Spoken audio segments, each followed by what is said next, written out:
Tunawasalimu nyote katika jina la Bwana wetu Yesu Kristo. Hata tujifunze pamoja somo hili, pepo 4 za mwanamke Msamaria. Hizi pepo 4 za mwanamke Msamaria ni pepo ambazo zinasumbua watu mpaka sasa. Ndio maana niliona kwamba ni vizuri tujifunze hizi pepo ambazo mwanamke alikuwa nazo kwenye kichwa chake. Na Biblia inasema ya kwamba huyu mwanamke ilipokuwa ikifika saa 6 za mchana anaenda kuteka maji. Maana alikuwa anajua katika kile kisima ama katika ile shamba ya Yakobo aliyompea mtoto wake Yusufu, kulikuwa kunafika wanaume kwa muda kama na ule kwa ajili ya kwenda kunywisha kondoo maji. Sasa na ni katika kile kisima nao walikuwa wanaenda kuteka maji ya kunywa. Sasa na ni pale katika kile kisima ambapo huyu mwanamke alikutana na Yesu. Alikuwa akitoka Galilaya akipita kwenda kuitangaza Injili, akachoka, ndivyo gisi maandiko inasema. Ukisoma katika kitabu cha Yohana ama Injili ya Yesu Kristo, gisi alivyoandika Yohana kuanzia 2 hadi 8 pale utaelewa. Alipofika sehemu ile akachoka sana Yesu, na alipochoka akaketi. Biblia inasema akawatuma wanafunzi wake kwenda kwenye mji, basi akabaki pale peke yake. Yule mwanamke naye alikuja kuteka maji, na alipofika pale akakutana na Yesu. Yesu akasema, "Hapana, ngoja nimuombe huyu mwanamke maji, anipe maji ninywe kwa sababu nimechoka." Biblia inasema alipomuomba maji, pepo ya kwanza ambayo huyu mwanamke alikuwa nayo, tunaanza sasa kusema pepo ambazo huyu mwanamke alikuwa nazo. Alikuwa na pepo ya ubaguzi. Utasoma Yohana 4:9. Alikuwa na pepo ya ubaguzi. Akasema haiwezekani kati ya nyinyi Wayahudi na sisi wa Samaria kupeana maji. Na hii pepo ya ubaguzi wa kabila ni pepo ambayo ina watumishi wengi ndani ya kanisa. Hiki kisima kinalinganishwa na nani? Na Yesu, kama na kanisa. Si vile? Sasa hii maji inalinganishwa na nini? Na neno la Mungu. Sasa wakati Yesu alipomlomba hii maji, yeye akayaona kama ni maji kama ya maji. Alitaka kumjaribu pale. Lakini huyu mwanamke akamwambia hakuna gisi Wayahudi na Wasamaria kupeana maji. Unaelewa? Sasa hii ubaguzi wa kabila ni ubaguzi ambao unaingia hadi ndani ya makanisa.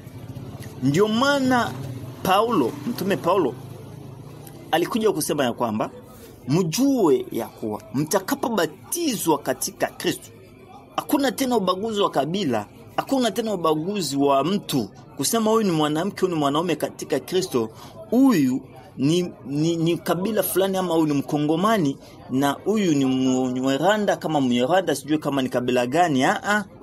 Ubaguzi wa kabila haupo. Amen.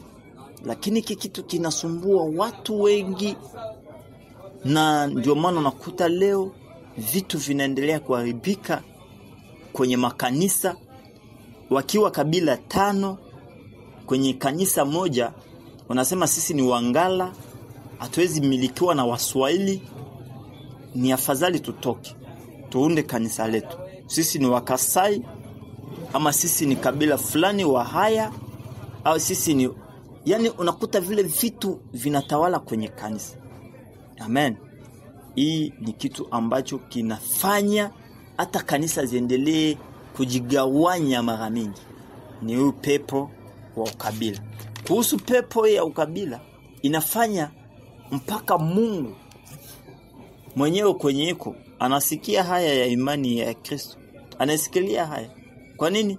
Kwa sababu watu wanaanza kufanya ukabila ndani ya kanisa, shetani na wachonganisha. Pepo ya pili ambayo mwanamke Msamaria alikuwa nayo ilikuwa ni pepo ya dharau.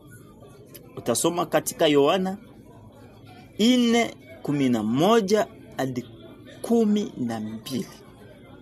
Unaelewa? Hii pepo ya dharau ni pepo ambayo ilikuwa ndani ya kichwa cha mwanamke, na hii pepo ni pepo ambayo inaendelea kuwa ndani ya watumishi wa Mungu, ndani ya Wakristo ama ndani ya wafuasi. Unaelewa? Kwa nini nasema vile? Unaweza kuwa una huduma, lakini kwa ajili pepo ya dharau iko ndani mwako, unaweza kuwa unaanza kudharau kanisa zingine zenye hawezi tumika kwazo. Kwa sababu hakuna mic ama hakuna vyombo, unadharau siwezi enda kuhangaika pale nikihubiri. Na vile vile na kwa watumishi, unakuta mtu anamdharau mtumishi fulani kusema kwamba mimi siwezi nikaombea na nabii fulani, siwezi nikaombewa na mtu fulani, kwa sababu alianza huduma yake nilikuwa naona sasa yale ambayo anayoyafanya ameyatosha wapi.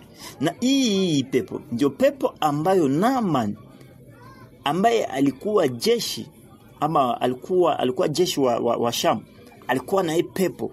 Wakati Elisha alipomwambia uende ukajitupa kwenye mto mara 7, mto wa Yordani, Naaman akasema ya kwamba mimi nende nikajitupe kwenye mto mara 7, nimekuja nikuone. Sasa aoni kama kule kwetu ambapo nimetoka, nimeacha hako mito miwili, nimeacha hako Abani, nimeacha hako na Pirafani. Kwa nini sikujitupa kule mpaka nije nijitupe kwa mtu wa kweli? Hii pepo inafanya watu wengi wahangaike kwenye huduma. Amen.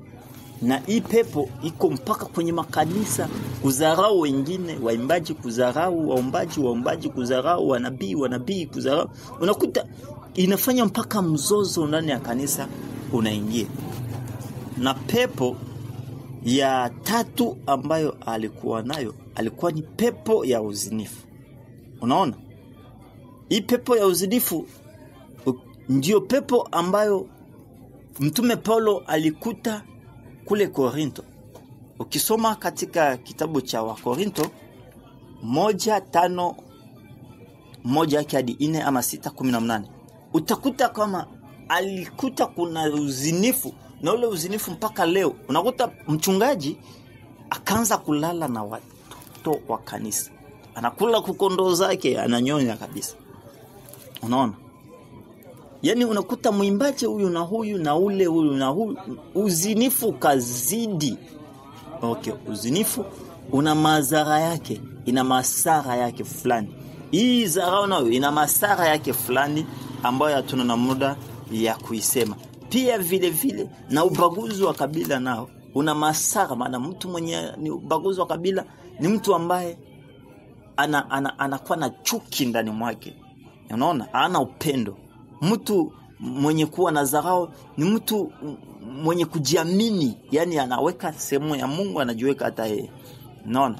Kwa maana anadharau wengine, anaona kama Mungu aliyewafanya afai ama wafai. Na hii pepo ya uzinifu inatawala kwenye makanisa zaidi, kwa waombaji, waimbaji, kwenye huduma zote na manabii. Pale ndio hatari.